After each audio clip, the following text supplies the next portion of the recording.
Hey, my name is Coach Spears from Spears Academy. This is my son, Beau Spears. Call him BJ. He is a student at Gordon State College. He plays baseball there. He was going to Tatnall Square Academy. In 2019, they won their last state championship, and I think y'all went 4 straight times while you were there. So he has been playing baseball, since he's been 3 years old. We actually came out of Atlanta and ended up moving here. And while I am teaching at Sirius, my wife also is at Vineville Academy. Baseball is something we love doing. So today we want to talk about just some basics of hitting. First, the bat. Youth baseball, I don't believe y'all are using what is called BB core. I don't know if you can see that. But in high school and college, you have to have this on your bat. Now, youth, I think it's USA, USSSA, and it's one other organization that has to be stamped on the bat. You want your child, boy or girl, to be able to hold the bat outstretched from your body and not have a problem with holding it. If they have a problem, if it starts to drop, the bat might be too heavy. Now, granted, some people do choke up, which makes the bat easier to handle, but you still want your child to be able to handle the bat with no problem, regardless of holding it out like this. All right, first, we're going to talk about the stance. When you take a stance at the plate, you want your child, your player, to be natural, but you want them balanced. Balanced means just that, balanced at the plate. Just like this, feet about a little wider than shoulder width stance. If we put the bat down, my son uses a pretty big bat. That's it's not quite 34, but his bat is 34 inches long. Most of the children, youth, won't be using a 34-inch long bat. Now, with that being said, he strides, meaning he lifts his foot up and puts it down. Sometimes it lands in the same spot, sometimes it lands out in front. The bottom line is he's balanced at the plate right there.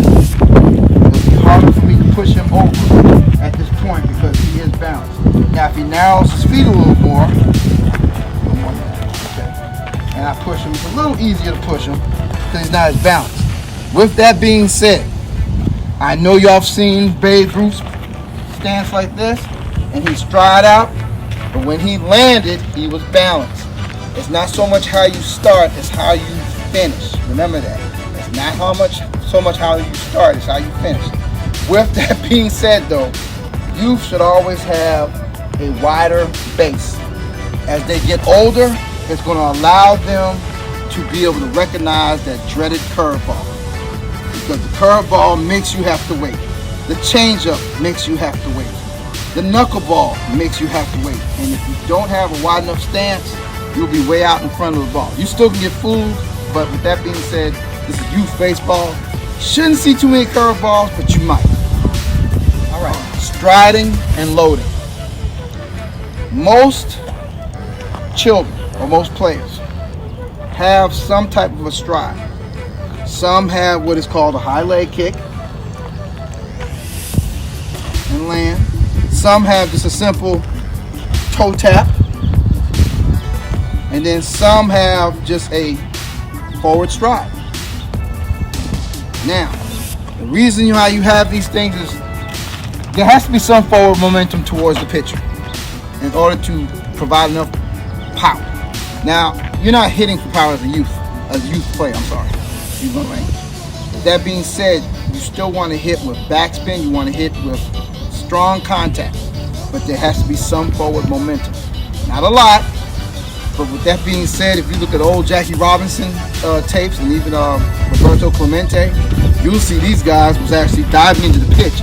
We don't teach that now. With that being said, they made contact. They hit the ball pretty hard, but they were pros. So what you want to do when you bounce at the plate, your load doesn't have to be big. Go ahead and give me a load for me, DJ. That's his load. The bat is kind of in a slot. As he gets older, if he does end up playing pro, that bat may have to get there at some point, but not all the time. Not all the time. The whole thing we're trying to do is get his body in a good launch position. launch is what will allow him to have a little more punch into the ball, a little more power. Okay, let's try that one more time. Again, load.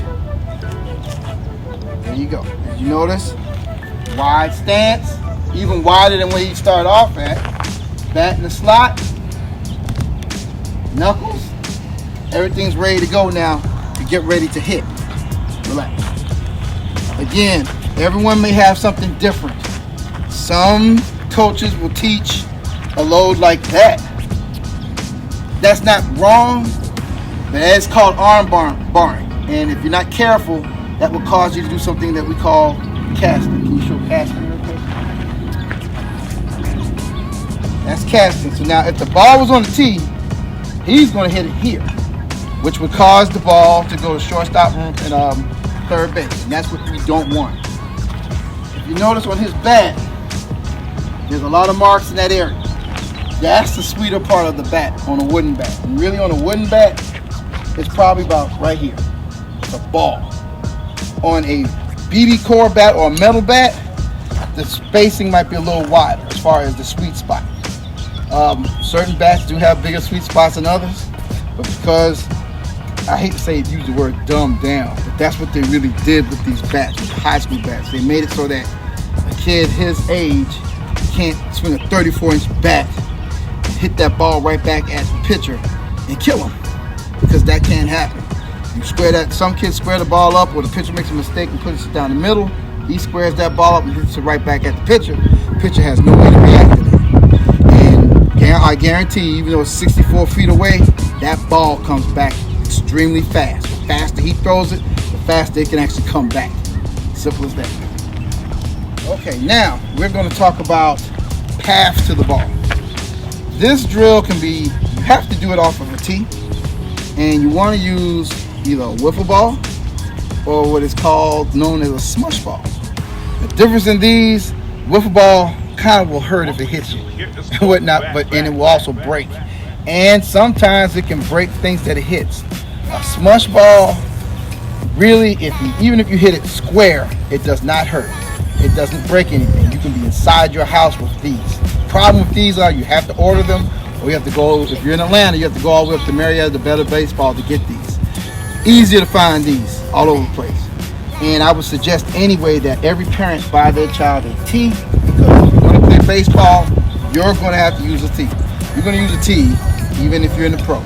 I mean pros, I mean Barry Bonds, A-Rod, Trout, all those guys still use a tee. You will never get away from that. And this is baseball and softball. All right, now we're going to work on today, or right now, path to the ball using a PVC pipe or a broomstick.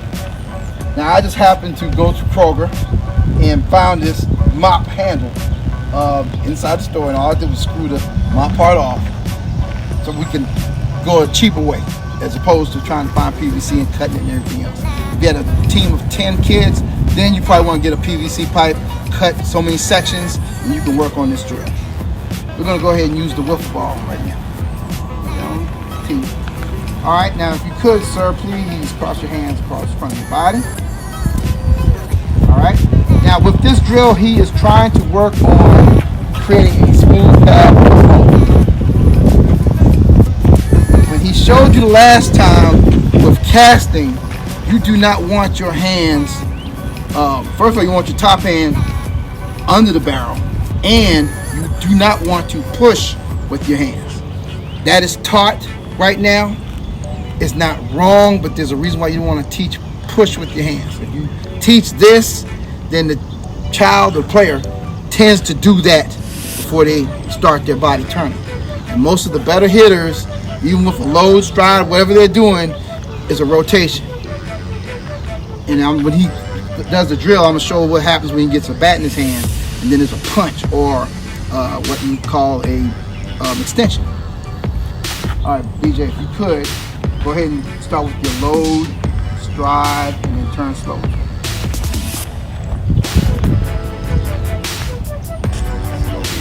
Stop. See, as you notice, his torso is turning, and he's going to make contact right here. Okay, relax. The torso must turn. This has to turn. If this does not turn, your child, your player, will be pushing their hands 9 times out of 10. Hard to see it with the naked eye because I'm 52, so now I can't pick up things as quick as I used to. But you really have to be filming your son or daughter while they're swinging to make sure that they're not doing that and their shoulders staying here. You want that torso to turn. Plain and simple. We'll talk about that back foot, but that squashing the bug is incorrect. Let's show it one more time. Stride and load, and then turn slowly. There you go. Now, if you notice, he's not swinging up. He's on path with the ball. Relax. If the ball was coming in this low, what would he have to do? Go ahead. He has to swing it like that. He has to, because that's where the ball is. If the ball was higher, right here,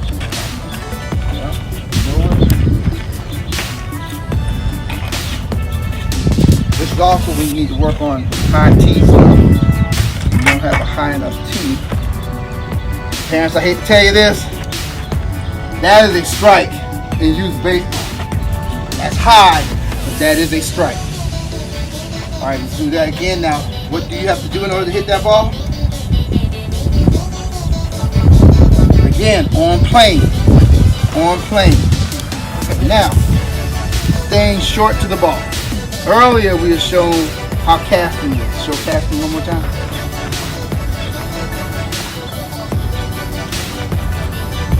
There's no way that this ball is going to go anywhere but to that side now. Okay? As a right-handed player, you want to hit this ball either straight up the middle or to the right side of the field. In order to do that, go slow for it. This is how your hand path should be.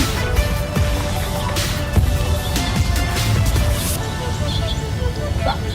Where he is from this side is extension. That is extension. Why? Because his barrel is still behind the ball, and now he's going to push it forward or punch forward. Okay, go back. We're going to try to break it down in a segment. Okay, go ahead, stride and load.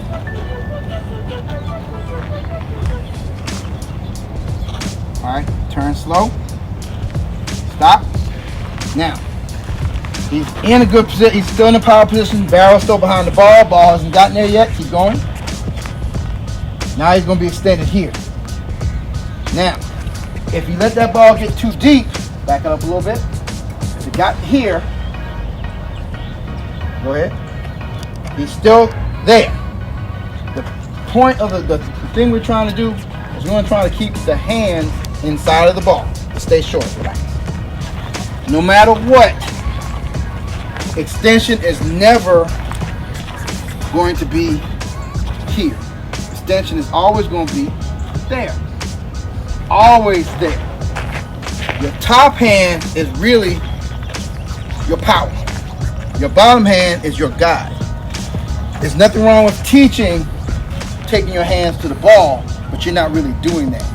You're teaching getting your torso, your hips clear, correct? You're trying to clear your hips in order so your hands can come through, but you're still going to stay powerful here. So no matter whether the ball's low, whether it's high, well, it's hard to do it high.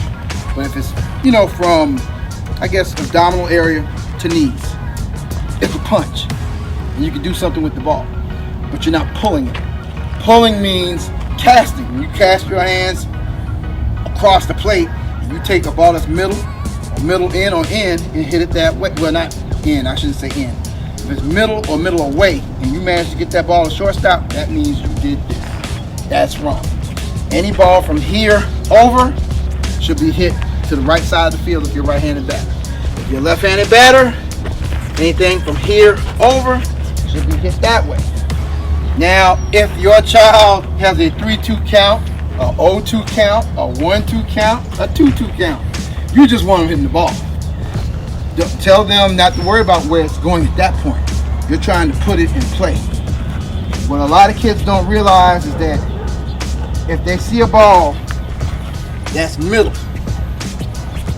Instead of them just trying to make contact, they're trying to crush it. As you get older, speeds change, angles of the ball changes, different types of balls come. If you don't swing correctly, you will ground out, cause a double play, pop up, strike out. It's all about how you control the bat. He's warmed up enough to swing one full speed. He's going to try to swing one full speed. Now, granted, he has not warmed up really. So I'm giving him at least that little bit of leeway. Hopefully the ball goes straight or it'll go to the right side of the field.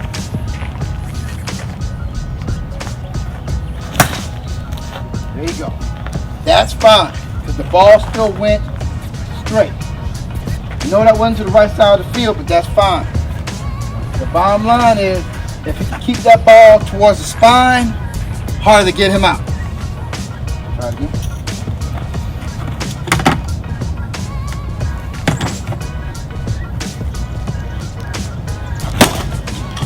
Better.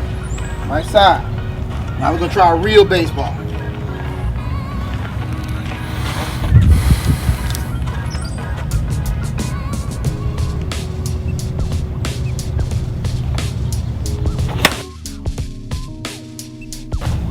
There you go.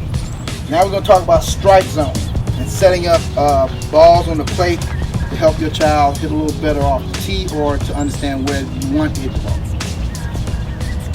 A while ago, early on in my career, I was taught set the balls up like this. This would be an inside pitch, over the plate pitch, outside pitch. The problem with that is these balls are too deep. Even as fast as my son's hands are, it would be hard to get around on the ball that far inside. You know, that is what we call on the white or on the black, and still do something with it. This ball needs to be further out. There. This middle of the plate ball is right here. Outside ball, there. Then it stays still. Now the reason you want them there is because now, if you think about it, the foul line is here. If he hits that ball right, it's going to stay within the foul line. The foul line is there. If he hits that ball right, it's still going to stay within the foul line. You want to use all parts of the field, regardless of where the ball is thrown. But when you're trying to set up tees for your child to hit off of, if I want them to work on the inside pitches, it should be a set out at least that far. Middle, here, outside there. Now you can set it up here, that's not a problem. Okay, you just want them to understand that you want to catch the ball out front. You don't want that ball to get all the way that deep. If it does get that deep and they still hit it, don't get mad, don't yell and scream at them. If you got it on film, just show them that ball is a little deep, but you're looking for something else. And I know they're youth, but it's amazing. He understood that there's certain balls he should swing at and certain balls he should let go and certain balls he should swing at a certain way in order to put it in play. And with the school he went to in high school, his coach was a stickler for this ball. If I got a man on third, that ball has to be hit the other way to get that run in. If there's a guy on first, you have to hit behind the runner. So you're really not looking for this pitch. You're looking for anything here or here. Now, if it's a 0-2, 1-2, 2-2, 3-2 count, and that ball's right here, you better hit it. Don't sit there and watch that pitch. Hit it. Now, with that being said, the strike zone on most kids are going to be different from child to child, but in youth, I found strike zone is usually from your knee, maybe even lower knee, to as high as the letters on your chest. The problem is, as a hitting instructor, I would never tell a child to swing the ball up here. But I'm telling you, if that ball is being called a strike, they got to swing at that pitch. Now you can, if you see that's happening to your child or to your team, then when you have the next practice, you want to get a bucket, stand the tee on top of the bucket, and work on high pitches. Now, that's still not what any pro hitting coach or any big time hitting instructor will ask a person to do, is to hit up here. But they do train that in the pros. The reason is because every now and then you may have to hit that pitch. You may have to. but the umpire may call it a strike. There's nothing you can do about that. The bottom line is, if the ball's up here, you don't want them to swing at it. But you know what? Parents, you don't want to take the bat out your child's hands either. It's them being aggressive. You can talk, don't yell at them when it's happening, because you want to coach them when they're here anyway. And in the game, you don't want to coach them now. You want to coach them at home. If you want to help your child out, don't scream at them from the dugout. Now, my son will tell you, I would tell him all the time, stay short to it, long through it. The only reason why I would tell him that, because at times he let balls go by that I know that he could hit or at least foul off. And the whole thing is, if a ball is being called 3 balls off the plate and that's a strike, that ball's out here because he has a 34-inch bat, I know you can still foul it off. I don't want him swinging at that pitch because it's really a ball. But some umpires are going to call that a strike. And there's nothing you can do about it. If this ball is going to be a strike, you got to figure out a way to hit it. Simple as that. But if the ball in youth sports and Dixie youth and U-Trip, anything you play in, if the ball's up here, you don't want to swing at that ball. You don't want to swing at that ball. But if they do and they hit it, don't say anything. Wait till after the game. If you filmed it, parents, please film your child at bat. That way, film doesn't lie. Show them what they did or didn't do.